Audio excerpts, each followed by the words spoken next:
Hello नमस्कार, मी कादंबरी आणि माझ्या नवीन ब्लॉगमध्ये तुमचं खूप सारं स्वागत. तर तुम्ही म्हणसाल हे काय चालू आहे, तर आमच्या की नाही दारातच बोरला पाणी आलेलं आहे. हा आठवडा सकाळी 9 वाजता लाईट येते आणि हे सगळं कपडे धुवायचं काम चालू आहे. तर कपडे का धुते इतके सगळे ते मी पुढं सांगेल. असं तुम्हाला पाठीमागंसुद्धा सगळे कपडे धुतलेलेच असतील.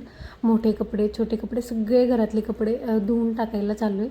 कारण आमच्याकडं सुतक फेडायला चालू आहे. तुमच्याकडं कसं असतं ते पण सांगा. आणि इथं उन्हाचा कडाका इतका होता तर इथंच बोरचं पाणी पिलं आणि तोंडावर सुद्धा पाणी मारून घेतलं. आणि हे इतकं संत वाहणारं पाणी आणि खळखळ वाहणारं पाणी ना खूप वर्षा अगोदर लहान असताना पाहिलं होतं. तर ते आज पाहिलं आणि जवळच भुईमुगसुद्धा आहे.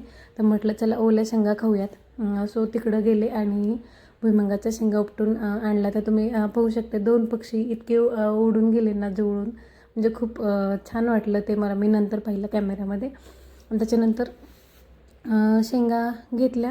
मग म्हटलं चला याला चिखल लागला थोडा, तर बोरच्या पाण्यामध्येच धुवून घेऊयात. आणि मग धुवून घेतलं. आमच्याकडे की नाही कोणत्याही व्यक्ती जवळचे असो किंवा लांबचे भाऊकीतले असेल तर 10व्या दिवशी सुतक फेडतात आणि तेच आमच्याकडं काम चालू आहे. आणि इथं ना दारासमोरच लावलेल्या 2 जास्वंदी आहेत. तर त्या खूप सुकल्या होत्या. पानं सगळी पिवळी पडली होती. तर सो म्हटलं थोडं त्याला जरासं पाणी घालावं म्हणून मग त्याला पाणी घालून घेतलं. खरं तर ना आधीच्या काळात संसर्गजन्य रोग होते प्लेगसारखे, त्यामुळं सगळे कपडे धुत असतील त्यासोबत सगळे किटाणू वगैरे धुतले जावे. पण आता पण ते आपण परंपरा पाळतवल्या आणि आपण घरच्यांना नाही पटवून देऊ शकत. वरती आल्यानंतर हा असा सुंदर नजारा दिसला. चला भेटू आपण पुढच्या नेक्स्ट ब्लॉगमध्ये. तोपर्यंत